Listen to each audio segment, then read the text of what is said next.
환경보건 분자독성 원론 일상반응에 대한 이야기를 이어가겠습니다. 일상반응은 크게 가수분해, 환원, 산화 등의 반응으로 구분할 수 있습니다.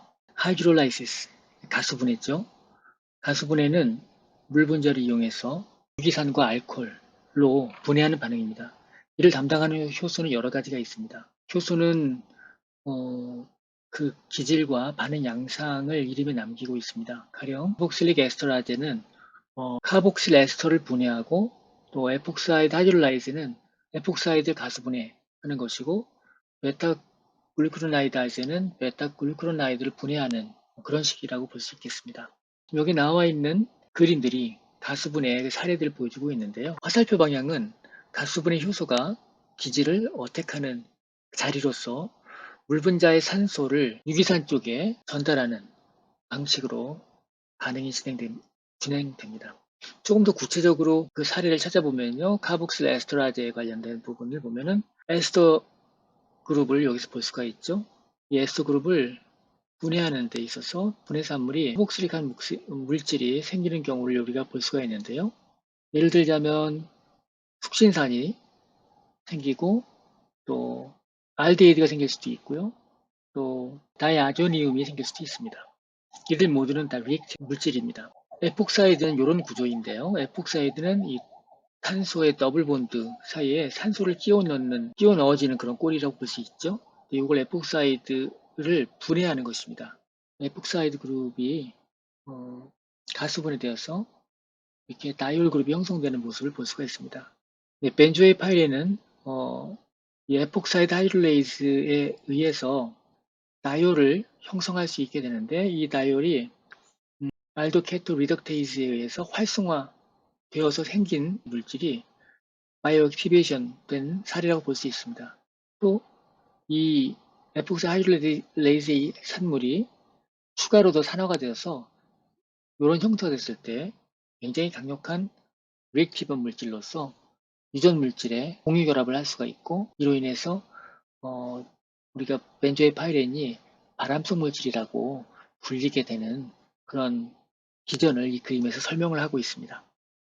자, 이 그림에는 많은 내용들이 숨어 있습니다. 제가 숙제로 드리니까 본 수업 때까지 원물질이 어떤 효소에 의해서 단계적으로 바이오 액티베이션 되는지 조사해 오시기 바랍니다. 또 이 그림에는 자세히 안 나왔지만 이상 반응도 이 과정에 참여할 수가 있습니다. 다음은 환원입니다. 환원은 전자를 또는 수소를 얻는 또는 산소를 잃는 과정이라고 볼 수가 있는데요. 이 그림에서 보시는 것처럼 산소에서 전자 하나를 얻고 슈퍼옥사이드 에나이온이 될 수가 있죠. 또 이것이 또 전자를 얻으면 프록사이드가 될 수가 있습니다. 더 전자를 얻어가면서 하이드록실 라디칼이 될 수 있고 또 물로 이행하는 과정, 이 부분들을 우리가 환원 과정으로 설명을 할 수가 있습니다. 환원 반응의 대상은 금속, 알데히드, 케톤, 다이설파이드, 또 퀴논, 또 니트로기를 갖고 있는 물질들 등등이 있는데 이것은 효소적으로도 일어날 수 있고 비효소적으로도 일어날 수 있는데 관련되어 있는 효소들은 알코올 디하이드로게나제, 알데하이드 옥사이드, 또 사이토크롬 P450 등등이 있는데 이들은 글루타치온이라든지 또 FAD, 또 NAD 등의 환원된 형태로서의 이들 물질과 함께 작용한다 이렇게 이해하시면 좋겠습니다. 어떤 물질들은 이 대사 과정을 거치면서 또 독해지는 경우가 있다고 했었죠. 환원도 마찬가지입니다. 예를 들면은 여기 있는 226 다이나이트로톨루에는 염색할 때 쓰이기도 하고요. 다이로서 또는 폭발물의 재료로서 쓰이기도 하는데 유전 독성 물질입니다. 원물질이 산화가 되고 또 글루크로나이드 컨주게이션이 되고 그 이후에 장을 통해서 배설이 될 수가 있죠. 근데 그 과정에서 환원이 일어나게 되고 또 장내에 있는 미생물에 의해서 글루크로나이드 기가 떨어져 나갈 수가 있게 됩니다. 그러면 다시 이것이 장에서 간으로 재흡수가 되고 또 이것들이 더 유독한 물질로 변화되는 그런 과정 속에서 유전 독성을 갖게 되는 것입니다. 환원에 참여하는 효소는 크게 알도케토 리덕테이스라고 부르는데요. AKR, 또 숏체인 관련되어 있는 디하이드로게나제 리덕테이스, 또 미디엄 체인 관련된 디하이드로게나제 리덕테이스, 또 퀴논 리덕테이스 등등이 있습니다. 이름은 각기 달리 불리지만 전체적으로 볼 때 얘네들은 카보닐 리덕션에 관련되어 있고요. 수소를 떼어내는 그런 역할을 하고 있습니다. 카보닐 리덕테이스에 관련되어 있는 환원작용을 보면요. 카보닐기를 알코올로 바꿔주거나 또는 알데하이드를 알코올로 바꿔주는 그런 역할을 할 수가 있고요. 또 글루타치온을 매개로 해서 산화물을 환원시키는 역할도 할 수가 있습니다. 이 과정에서는 그 글루타치온이 이렇게 다이설파이드 형태로 환원될 수가 있는데요.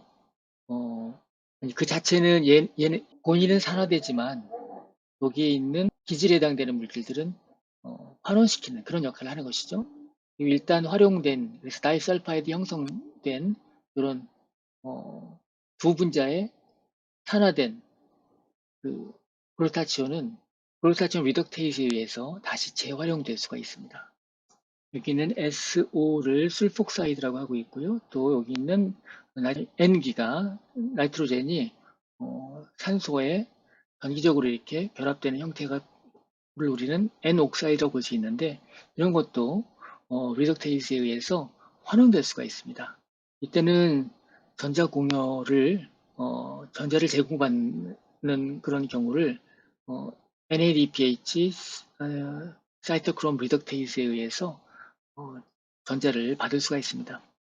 환호는 체내의 산화 스트레스를 완화시키는 그런 역할을 하는 데 있어서 이런 티오레독신과 그 산화된 티오레독신을 재활용하는 이런 리덕테이스도 환원 반응에 참여하는 것으로 우리가 여기서 확인할 수가 있습니다.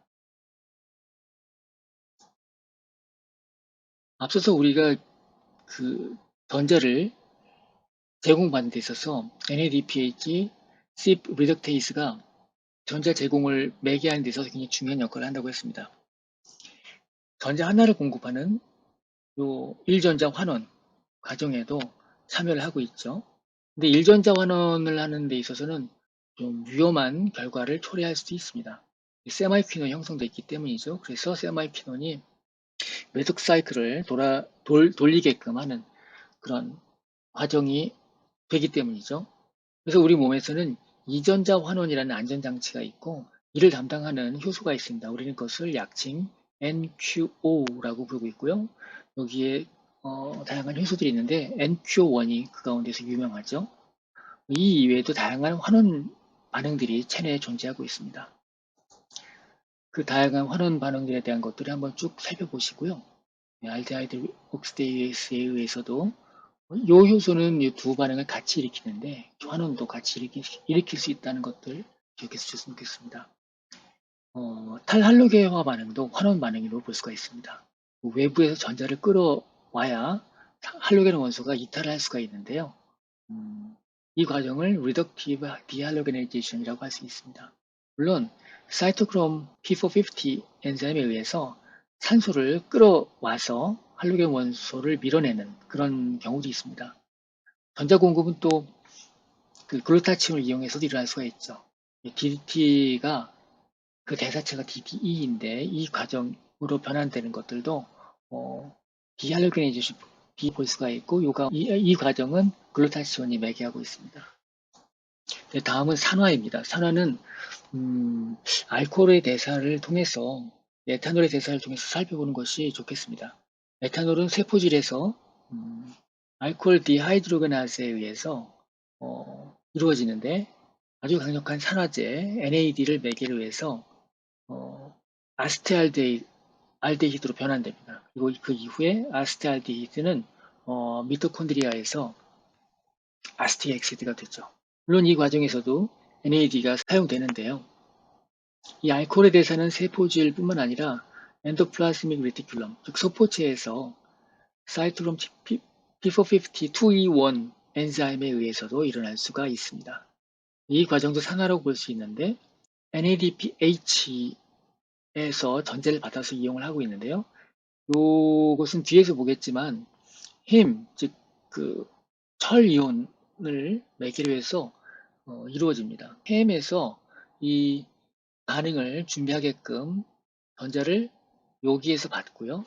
그리고 산소를 이용해서 이 에탄올을 산화시키는 과정으로 이어집니다. 이 에탄올의 대사는 자세히 리뷰해 볼 필요가 있습니다. 숙제로 드린 것은 에탄올의 대사를 좀 더 상세하게 리뷰하시고, 우리가 술을 많이 먹으면 숙취가 있을 수 있죠. 숙취가 생기는 원인이 무엇일까? 그리고 알코올을 많이 섭취하면은 지방간이 생깁니다.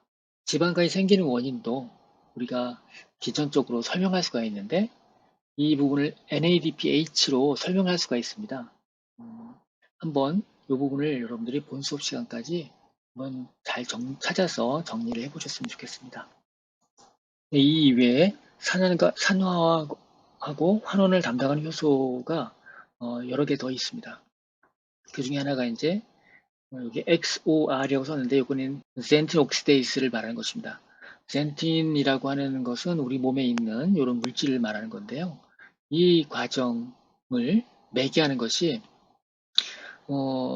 환경이 좀 혐기적이냐 또는 뭐 호기적이냐에 따라서 화살표 위쪽으로 반응이 일어나기도 하고 화살표 아래쪽으로 반응이 일어나기도 합니다.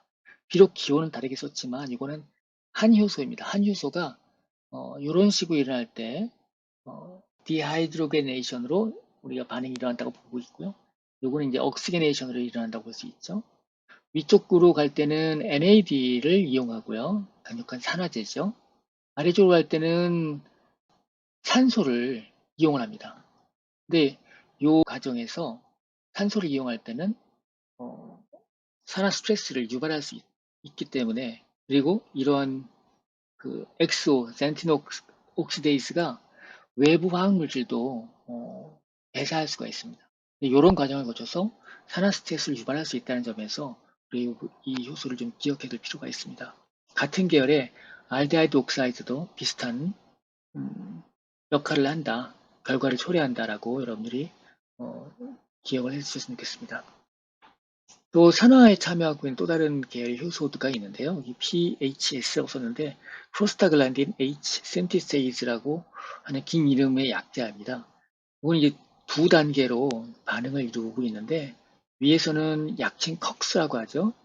사이클로옥시게네이스 반응으로, 또 두 번째는 하이드로프록시데이스로서 기능을 하게 되는데, 이 후자의 반응에서도 산화 스트레스를 유발할 수가 있습니다.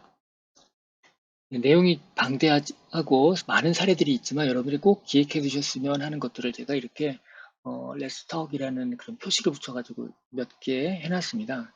아스티아미노펜도 우리가 해열 진통제로 쓰고 있죠. 근데 간독성이 있습니다. 왜 간독성이 있느냐? 원물질 자체보다는 얘네들이 대사되었을 때 그 대사체가 사이토톡식한 물질을 만들어내기 때문인데, 지금 여러분들과 함께 얘기하고 있는 이런 반응에서 그걸 설명할 수가 있습니다. 그래서 이것도 숙제로서 아스티아미노펜이 대사 과정에서 유독한 대사체가 만들어질 수 있는데, 그것들이 어떠한 효소 때문에, 그리고 어떤 물질이 형성되기 때문인지 여러분들이 잘 찾아보시고 본 수업 때까지 좀 정리를 잘 해오시면 좋겠습니다. 제가 앞에서 이전자 환원을 매개하는 효소가 있다고 했었죠. 그게 약칭 NQO1인데요.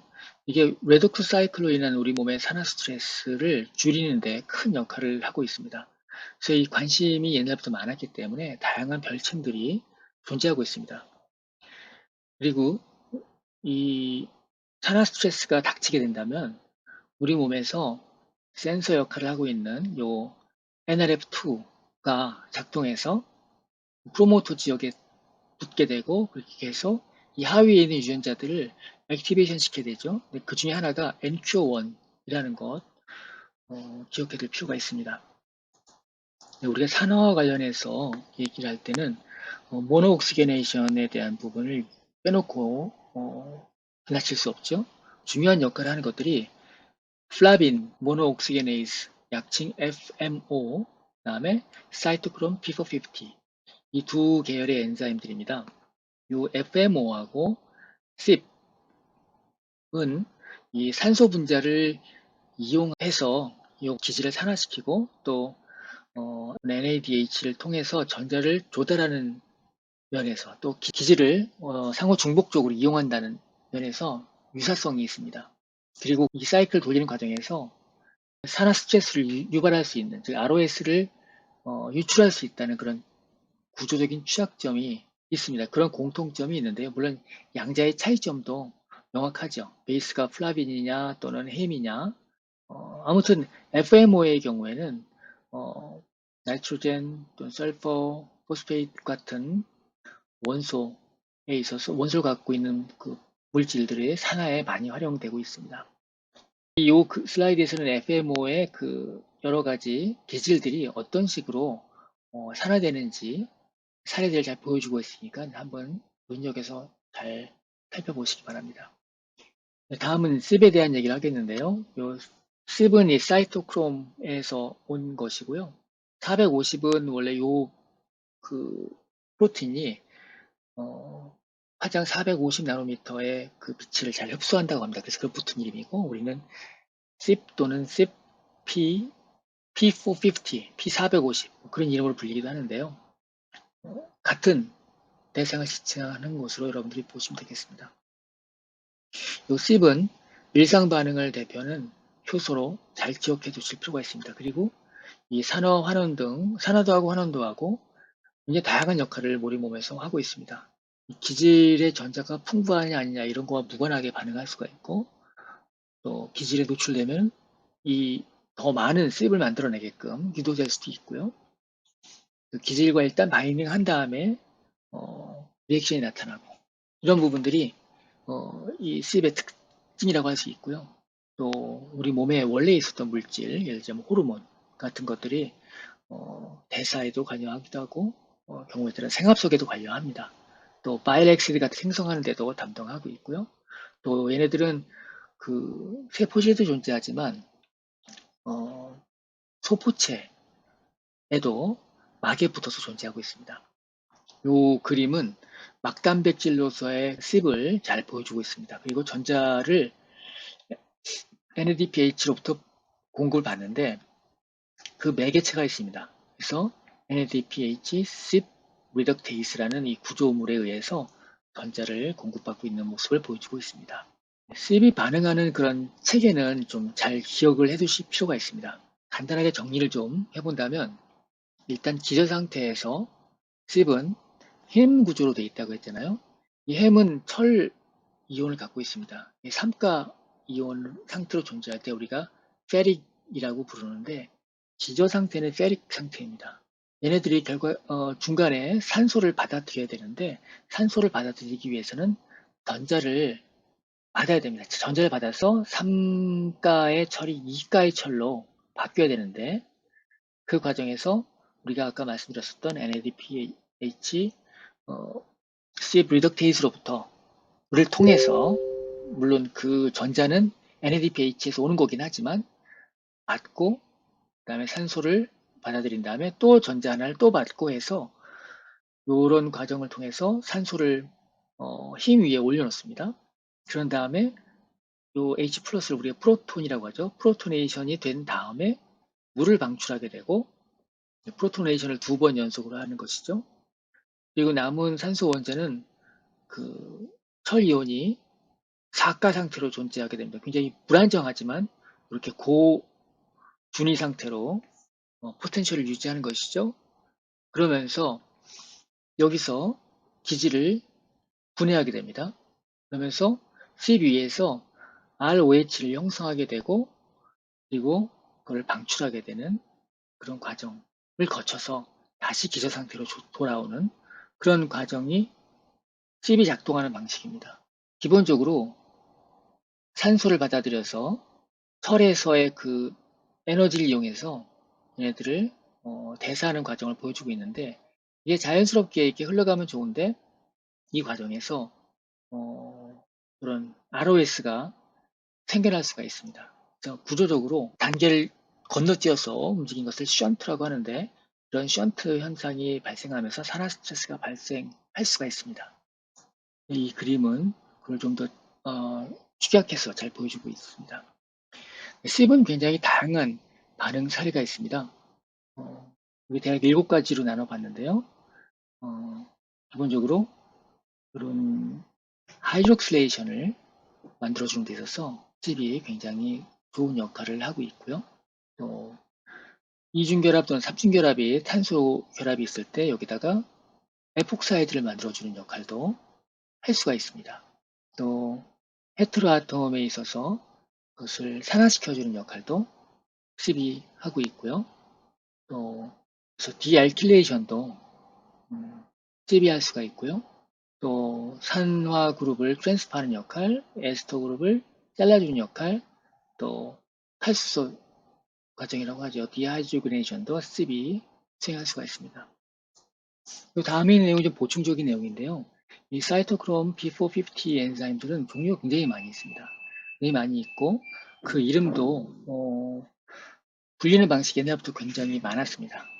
근데 이 부분을 좀 정리를 해서 이렇게 보여주고 있죠. 그래서 그 계열로 사이토크롬 B450 1A 계열이 있고 2A 계열이 있고 등등 2B 계열이 있고 합니다. 각각들이 다 서로 다른 엔자임들이고 이 안에서도 다양한 유전 다형성이 존재합니다. 이 용어로는 지네틱 폴리모피즘이라고 하는데요.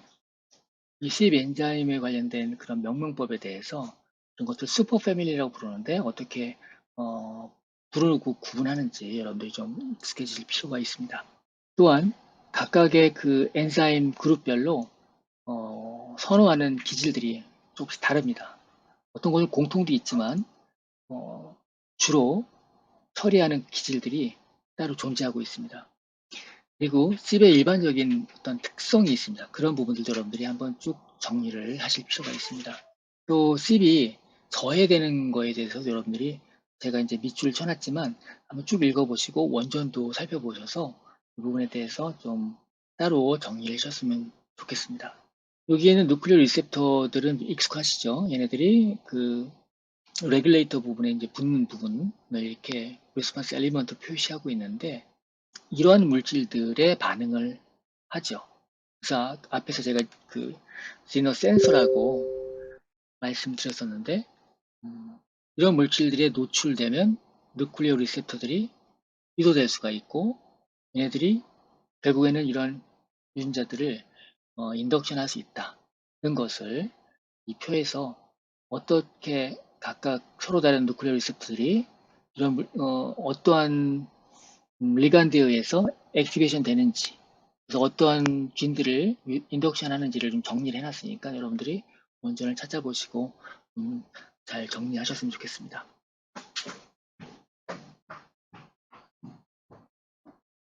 네, 다음 시간에는 이상 반응에 대한 것들을 살펴보도록 하겠습니다. 고맙습니다.